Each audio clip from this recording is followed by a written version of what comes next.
During this short video, we will explain our reasons for believing that Tim Burton is an auteur. We will prove this theory to you in the form of mise-en-scène, highlighting his signature artistic flair that is known to this day as a Tim Burton film.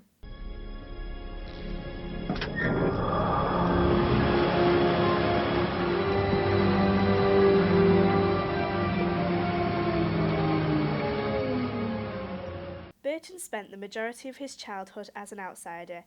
He grew up in suburbia in Burbank, California, and because of his unique personality, he was often misunderstood. His childhood experiences living in the suburbs left him with the belief that society tries to stifle anything that makes people individual. His views against society started early on. Burton spent a lot of his time as a child watching horror films and drawing. He enjoyed watching films with monsters who were misunderstood by those around them, feeling like he could relate to them by the way he was treated throughout his childhood. The films that moved him were mainly stop-motion animations and films that reflected German expressionism. Before he started directing his own films, he enjoyed the conceptual work he was able to do for Disney Studios. First of all, let's discuss the typical lighting that you would find in a Tim Burton production. In most Tim Burton films, lighting is used to enhance the depressing or dark themes. Lack of lighting helps to portray the dark emotions that Tim Burton likes to get across to his audience. Lighting also helps strengthen the twisted feeling behind the locations used in his productions.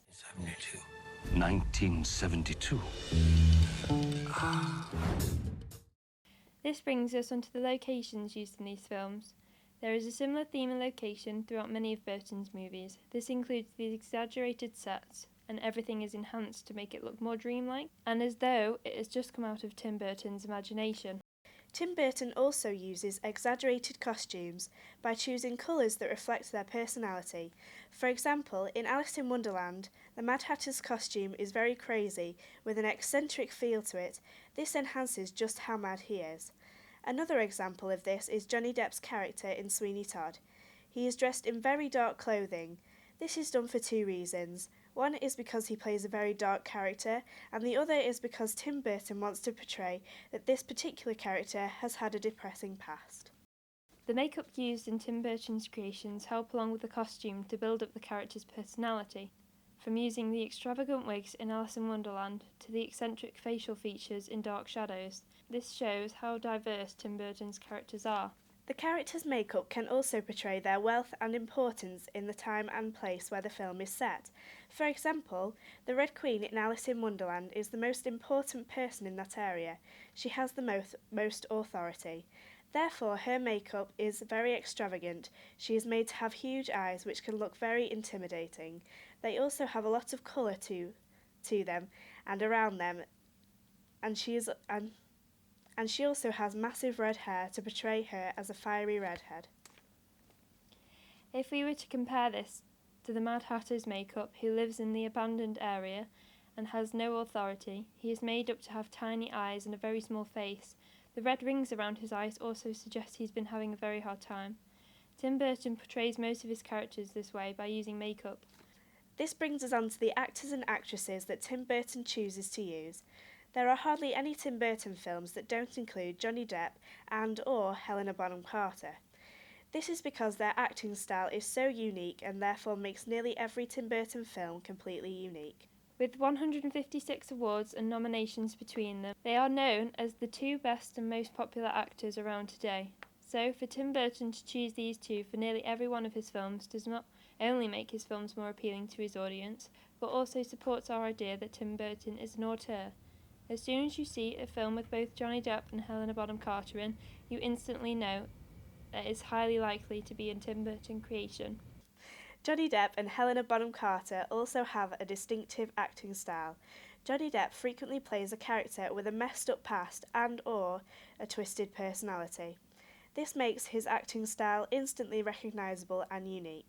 This is probably why he has such a strong relationship with Tim Burton, because there is no one else who could play those insane, twisted characters better than Johnny Depp does. Helena Bonham Carter also has a very unique acting style. Tim Burton always chooses a crazy, insane, yet very headstrong woman for her to play, and Helena is a very strong, independent woman as well. This makes her a very good role model for women, making her character more intriguing and Tim Burton's films ultimately more appealing. Tim Burton carries out the idea of exaggerating everything during his movies through the props that he chooses to use. For example, in Sleepy Hollow, the extravagant props are used to show the character's role in the movie. He also uses this to portray his twisted humour in Charlie and the Chocolate Factory, as he sets innocent objects alight. This brings us to our final point, that is music. Tim Burton works very closely with the composer and arranger Danny Elfman, who creates a haunting impression straight away, just through the sounds that he produces, and he's also known for putting together most of Tim Burton's movie soundtracks. This also adds to our idea of Tim Burton being an auteur. So, to conclude, why is Tim Burton an auteur? We believe that Tim Burton is an auteur as his style of film is well recognised within the filming industry. His creations are completely unique and will go on to entertain many generations in years to come. Thank you for watching. We'll see you next time. Goodbye. Wasn't that just magnificent?